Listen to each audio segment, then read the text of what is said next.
টানা তৃতীয়বার ভারতের প্রধানমন্ত্রী হিসেবে নরেন্দ্র মোদীর শপথ অনুষ্ঠান ঘিরে নয়াদিল্লিতে চলছে নানা প্রস্তুতি।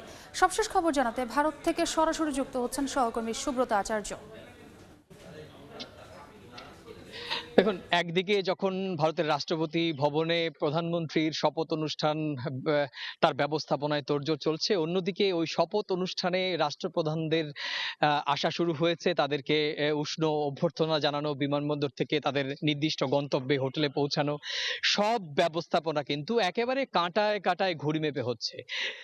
বাংলাদেশের প্রধানমন্ত্রী ইতিমধ্যেই জানেন ভারতীয় সময়ে 12:15 নাগাদ পালাম বিমানবন্দরে প্রবেশ তার বাংলাদেশ বিমানের যে বিশেষ ফ্লাইট সেটি অবতরণ করেন এবং প্রধানমন্ত্রীর সঙ্গে বাংলাদেশের পররাষ্ট্রমন্ত্রী এবং তার প্রেস সচিব সহ ঊর্ধ্বতন কর্মকর্তারা ছিলেন এবং আমরা দেখেছি যে প্রধানমন্ত্রী যখন পালাম বিমানবন্দরে অবতরণ করেন, বিমান থেকে নামেন, তখন ভারতীয় প্রতিনিধি এবং বিশেষ করে বাংলাদেশে ভারতের রাষ্ট্রদূত তাকে উষ্ণ অভ্যর্থনা জানান এবং সেখান থেকে উড়িষীয় নৃত্য পরিবেশন করছিলেন শিল্পীরা। সেখানে গিয়ে প্রধানমন্ত্রী এগিয়ে গিয়ে যান এবং তাদের সঙ্গে কথা বলেন এবং ফটো সেশন করেন এবং তার শরীরী ভাষা, তার বডি ল্যাঙ্গুয়েজ ও প্রমাণ করে যে যখন শুরুটা কিরকম ভাবে হয়েছে। শুরুটা কূটনৈতিক মহল মনে করছেন যে প্রধানমন্ত্রীর এই যে দিল্লিতে অবতরণের পর যে একটি পজিটিভ ভাইব, সেটি কিন্তু বিমানবন্দর থেকেই শুরু হয়েছে। ইতিমধ্যে আপনি জানেন যে এখন এই মুহূর্তে দিল্লিতে হোটেলে তিনি নিচ্ছেন এবং রাষ্ট্রীয় কর্মসূচির বিভিন্ন বিভিন্ন কাজকর্ম পালন করছেন। এদিকে জানিয়ে রাখি, একই সঙ্গে যখন বাকি রাষ্ট্রপ্রধানরা আসবেন, তাদের অভ্যর্থনার কাজ হচ্ছে। আগামীকাল রাষ্ট্রপতি ভবন সকাল থেকেই অতিথিদের যে অতিথিরা যে উপস্থিত হতে শুরু করবেন, সেই প্রোটোকল অফিসারদের কিন্তু ব্যস্ততা শুরু হয়েছে। একই সঙ্গে আপনি জানেন যে কিছুক্ষণ আগেই কংগ্রেসের সংসদীয় দলের বৈঠক হয়েছে এবং সেখানে বিরোধী দলনেতা হিসেবে কংগ্রেস নেতা রাহুল গান্ধীকে প্রস্তাব করা হয়েছে।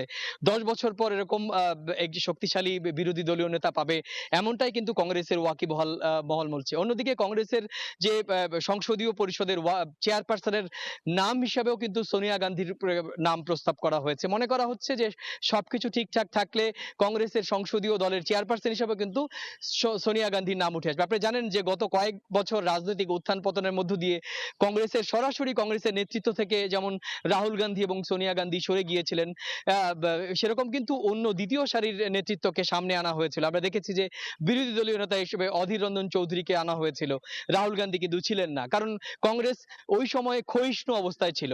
তো রাজনৈতিকভাবে কংগ্রেস গতবার 2019-এর থেকে প্রায় ডাবল সংখ্যক আসন নিয়ে এসেছে এবং শক্তিশালী একটি বিরোধী দল হিসেবে আসবে এবং সেই বিরোধী দলীয় নেতা হিসেবে কংগ্রেসের নেতা রাহুল গান্ধীকে উঠে আসা কিন্তু রাজনৈতিকভাবে তাৎপর্যপূর্ণ বলে মনে করা হচ্ছে। তো সব মিলিয়ে একদিকে তৃতীয়বারের প্রধানমন্ত্রীর শপথের তোড়জোড় চলছে, অন্যদিকে রাষ্ট্রনায়করা তার দিল্লিতে আসতে শুরু করেছেন। আবার একই দিকে শক্তিশালী বিরোধী দল গঠন করার জন্য রাজনৈতিকভাবে সব কর্মকাণ্ড কিন্তু দিল্লিতে অব্যাহত রয়েছে। তো এই ছিল আমার কাছে এই সংক্রান্ত সবশেষ তথ্য।